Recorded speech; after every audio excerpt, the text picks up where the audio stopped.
Our second reading comes from the Gospel according to John.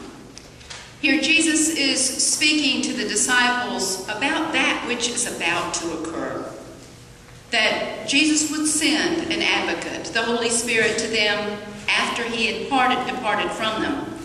He seemed to be aware that leaving them would cause them great sorrow, and that they would need something to sustain them in their grief and inspire them to carry on the work that Jesus had begun, loving God with all their heart, soul, mind, and strength, and loving their neighbors as themselves, even to the point of laying down their lives for that love. Let's listen to John's Gospel. Jesus is speaking here. He said, "When the advocate comes, whom I will send to you from the Father, the Spirit of truth will come from the Father. He will testify on my behalf. You also are to testify because you have been with me from the beginning. But I have said these things to you so that when their hour comes, you may remember that I told you about them. I did not say these things to you from the beginning because I was with you. But now I am going to him who sent me. Yet none of you ask me, 'Where are you going?' But because I have said these things to you, sorrow has filled your hearts. Nevertheless, I tell you the truth. It is to your advantage that I go away. For if I do not go away, the advocate will not come to you. But if I go, I will send him to you. And when he comes, he will prove the world wrong about sin and righteousness and judgment.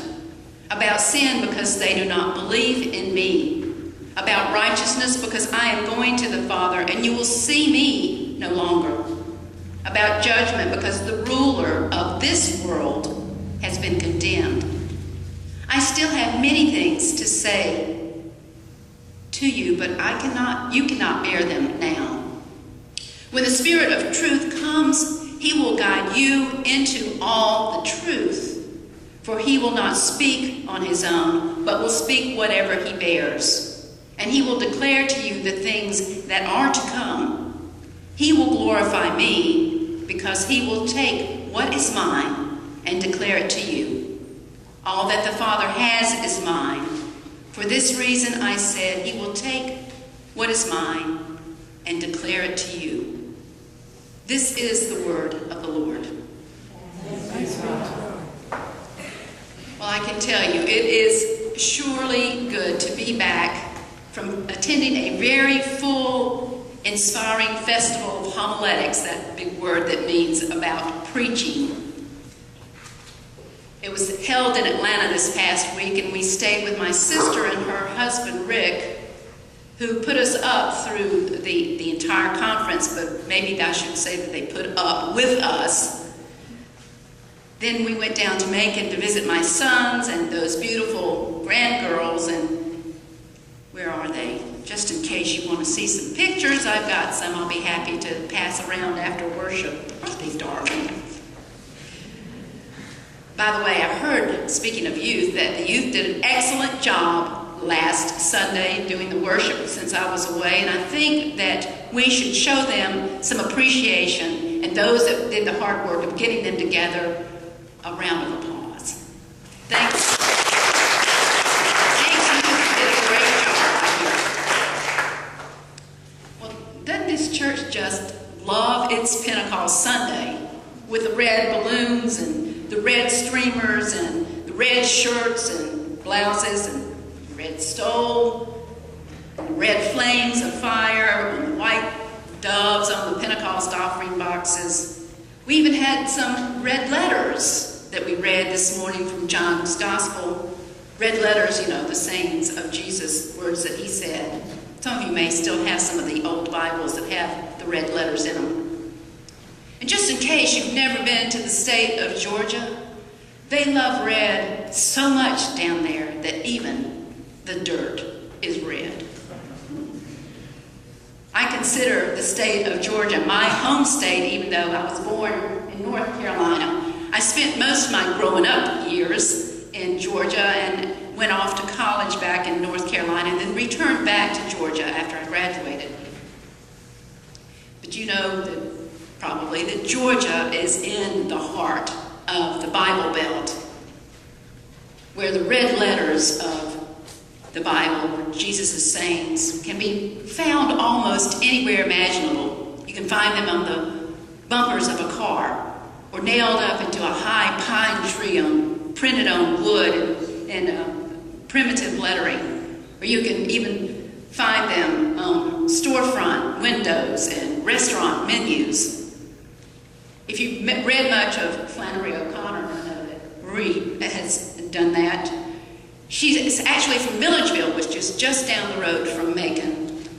And she writes in her short stories about preachers standing knee-deep in the muddy red waters of Georgia, shifting in the red clay beneath their feet, waiting for some sinner to wade into the waters for a real live, down under, rightly done, salvational baptism.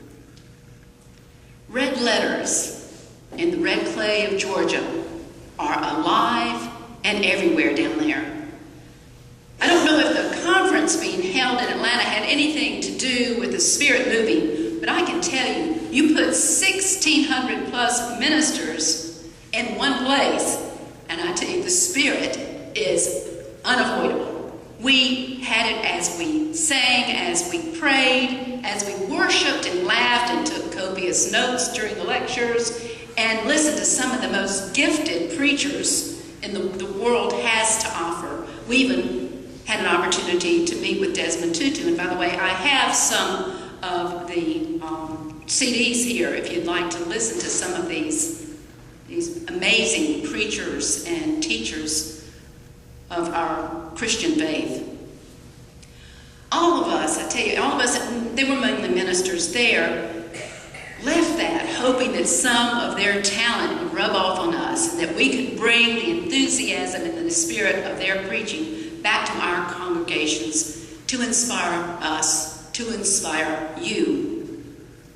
One of the preachers that I really, really enjoy, and you've probably heard me mention her name a couple of times, is Barbara Brown Taylor. And she was at the conference. She actually spoke the first night that we were there and as a lecturer, and then the next morning she did a sermon during worship. But her lecture was about how the South just loves the Bible, but many people don't know what's actually in it. I suppose that goes for other regions of our country as well. She pointed out that the South, because they're the only ones, the only Americans that have ever lost a war, are probably more Christ-haunted than Christ-centered. She told stories about driving down country roads, reading church signs, and having to resist the urge to pull over and rearrange the letters in order to make God seem less stupid or less mean. I know what she's talking about, and it's not just in the Deep South that church signs betray the teachings of Jesus. I've seen a couple of signs around here that I wanted to pull over and maybe rearrange that hit my theological nerve. Taylor suggested that we read the Bible differently now than, say, we did even a generation ago. And one of the reasons she thinks that we read the Bible differently now is because of 9/11. Traumatized this country. And many of us began to search the Bible for meaning, for ways in which we could defend ourselves rather than remain open to the challenge that Jesus gave us of loving our enemies.